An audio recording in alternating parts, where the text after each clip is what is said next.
Hello বন্ধুরা, সবাই কেমন আছেন? আশা করছি সবাই ভালো আছেন, ভালো থাকবেন। বন্ধুরা, সুন্নতা মান্ডির ব্লগে আজকে কি খাওয়া হচ্ছে দুপুরের মেনু দেখাচ্ছি। বাঁধাকপির তরকারি, মাছ ভাজা, এখানেও তাই আছে। আর আছে হচ্ছে টমেটো দিয়ে সিম দিয়ে ডাল করেছি। এই যে। তো বন্ধুরা, কেমন হয়েছে অবশ্যই কমেন্ট করবেন, ভালো লাগলে লাইক করবেন, আর চ্যানেলে নতুন হলে সাবস্ক্রাইব করে পাশে থাকুন। তো আজকে বেশি কিছু রান্না হয়নি, হালকা হালকা রান্না করেছি। ডাল, মাছ ভাজা, বাঁধাকপির তরকারি।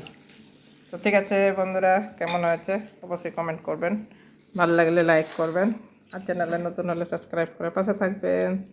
তো এখনকার পর্যন্ত এটুকুনি। খিদে পেয়ে গেছে, দুপুর হয়ে গেছে, 2 বেজে গেছে। তো ঠিক আছে বন্ধুরা, সবাই ভালো থাকুন।